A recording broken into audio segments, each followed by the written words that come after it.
এক দেশে ছিলেন এক জ্ঞানী রাজা। একদিন তিনি তার প্রজাদের একটি অদ্ভুত কাজ করতে বললেন। তিনি আদেশ দিলেন একটি বড় পুকুর তৈরি করতে। প্রিয় সভাসদগণ, রাজপ্রাসাদের পাশে একটি বড় পুকুর খনন করা হোক। যথাজ্ঞা মহারাজ। আর পুকুরটি ভর্তি করা হোক দুধ দিয়ে। 7 দিন পর আমি বারান্দায় দাঁড়িয়ে দুধের পুকুর দেখতে চাই। হুজুর, এত অসম্ভব হুজুর। জি জাহাপনা, এই অসম্ভব কাজ। অসম্ভবকে সম্ভব করতে হবে। এই কাজের জন্য তো অনেক লোক ও প্রচুর টাকার প্রয়োজন জাহাপনা। মন্ত্রী মশাই, সারা রাজ্যে ঘোষণা করে দিন আগামীকাল সকল প্রজা রাজ দরবারে হাজির থাকতে। জি আচ্ছা জাহাপনা, এখনই ঘোষণা করে দিচ্ছি। শোনো শোনো রাজ্যবাসী, একটি বিশেষ ঘোষণা, রাজার আদেশ আগামীকাল সকাল 9 ঘটিকার সময় সকল রাজ্যবাসীকে রাজদরবারে হাজির থাকার জন্য অনুরোধ করা যাচ্ছে। শোনো শোনো রাজ্যবাসী, একটি বিশেষ ঘোষণা, রাজার আদেশ আগামীকাল সকাল 9 ঘটিকার সময় সকলে রাজদরবারে হাজির থাকতে হইবে।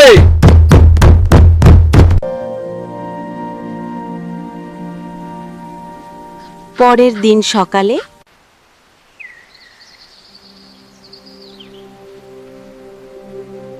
বন্ধুরা, সুন্দর সুন্দর শিক্ষামূলক ভিডিও পেতে চ্যানেলটি সাবস্ক্রাইব করো। হ্যাঁ বন্ধুরা, সাবস্ক্রাইব করো। আমার প্রিয় প্রজারা, আমি চাই তোমরা সবাই মিলে একটি বড় পুকুর তৈরি করো। 7 দিনের মধ্যে পুকুর খনন শেষ করতে হবে। গ্রামবাসীগণ, আমার আদেশ। রাজার আদেশ পেয়ে সবাই মিলে পরিশ্রম করে একটি বড় পুকুর তৈরি করল।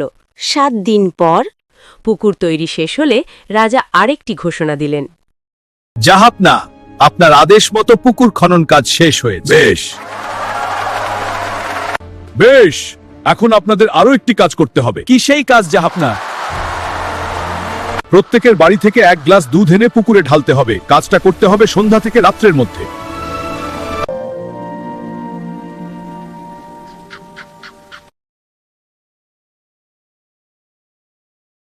আর আমি সকালে উঠে দুধে ভর্তি পুকুর দেখতে চাই। রাজা বললেন, আজ রাতে প্রত্যেকে নিজেদের বাড়ি থেকে 1 গ্লাস করে দুধ এনে এই পুকুরে ঢেলে দেবে। সকালে তিনি দুধে ভরা সেই পুকুর দেখতে চান। পরের দিন রাতে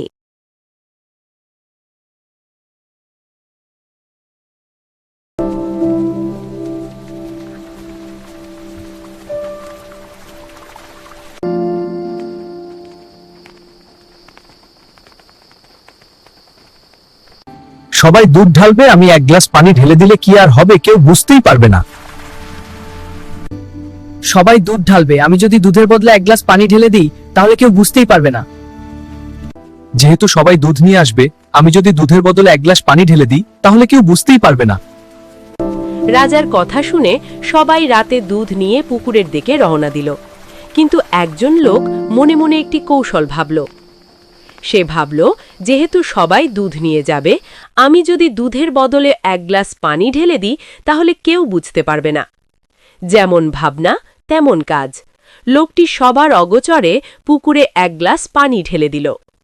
পরদিন সকালে রাজা তার প্রাসাদের বারান্দায় এসে পুকুরের দিকে তাকিয়ে হতবাক হয়ে গেলেন।